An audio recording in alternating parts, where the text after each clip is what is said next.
Welcome to our new video. Today, I will show you the new features of our bending software PNBend. The first innovation I would like to show you is a new intelligent bending sequence calculation. First I will show you the previous result and then the new result. I have imported this component, selected my bending machine and just do my automatic calculation. In this specific case, we can now see that we currently need 3 tool setups to bend this part completely. However, if I import the same component again but this time calculate it with the new bending sequence, we will get a completely different result. Let us import the component once again. And now have it analyzed and then calculated using the new intelligent bending sequence calculation. As you can already see, we need significantly fewer tools.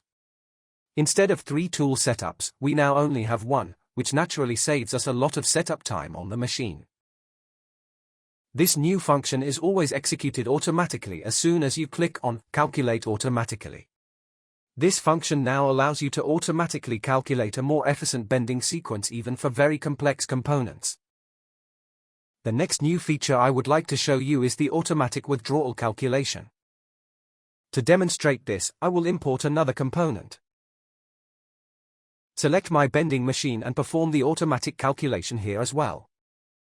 Previously, we were able to generate an automatic retraction, but only for each individual bend.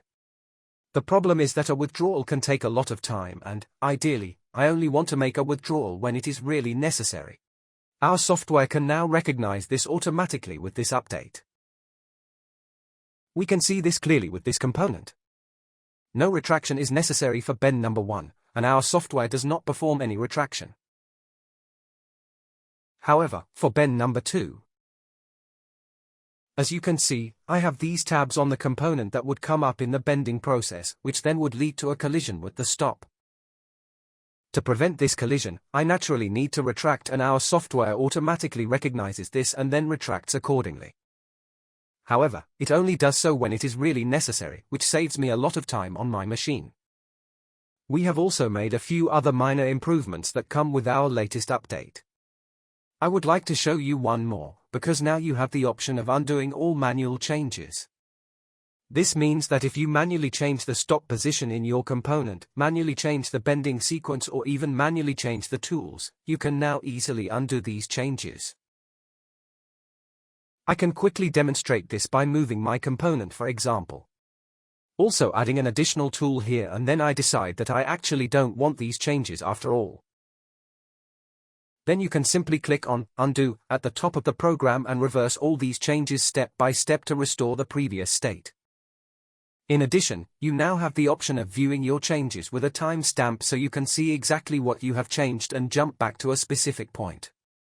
These changes are available immediately. If you would like to test the new version, you can request it at WiCAM.com.